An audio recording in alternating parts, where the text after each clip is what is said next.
You're watching TRTS Clips, a clip-sized content playlist that encloses experiences and stories of some of the most amazing, intellectually sound people from different walks of life. You enjoy this particular clip and don't forget to check out the entire playlist. If you like it, please support us by sharing it. Now, without further ado, the guest is all yours. My question to you is, what are the abilities that you think defines a good manager? I think it's one of the very important questions that every person who wants to get into management should ask himself or herself, because management looks very lucrative from outside. To some people, it looks boring as well, but it's neither of the two. It's bits and pieces of everything. And if you answer this question for yourself, I think you're in a good place to get started. So coming to the question, I think while there are a lot of roles, like you mentioned, within management, there are a lot of qualities that define a good manager. While there can be specific to the domain that you are into, but on a very general basis, I think of all the different virtues that one needs to possess, the one that I rate the highest is patience.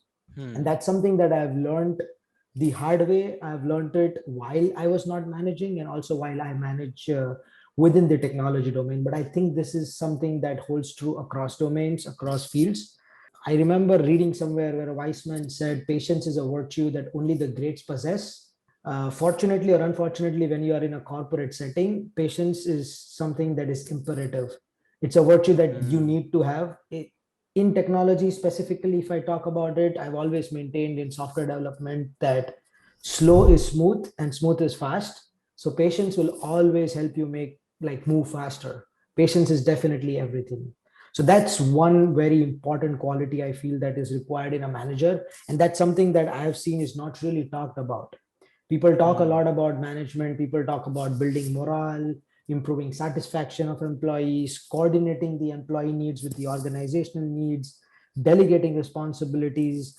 A lot of these are talked about, but patience is one thing that's not talked about. The other thing that is very important is to understand that as a leader, and I won't say manager, I would say as a leader in general, you embody the change that you really want to see, whether it's within your organization or within your direct reports in general. So when I say you embody the change you want to see, what I'm trying to reflect is, as a leader, you have the responsibility to demonstrate the beliefs and the values of a company, and then reinforce the behavior that will reflect those values. So it's very important as a manager to embody the change that you want to see. The next one that is again very important, and this, I don't know if this is specific to technology, but it's an ever-changing world and a very fast-changing world. So as a leader, you are somebody who should strive for, and you are somebody who really drives the thirst for continuous learning and continuous improvement. I know continuous improvement, continuous delivery, learning. These are terms that we have put on the shelf as a technical term or something like that, but I think it's very generic and it's very important.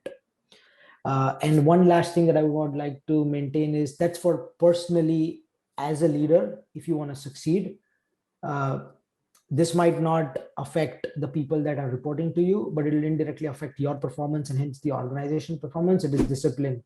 It is one of the most underrated quality, just like patience. Patience is the most undermentioned, but it's still rated well. Discipline is the most underrated virtue that you need to have. So these would be the points I would like to mention.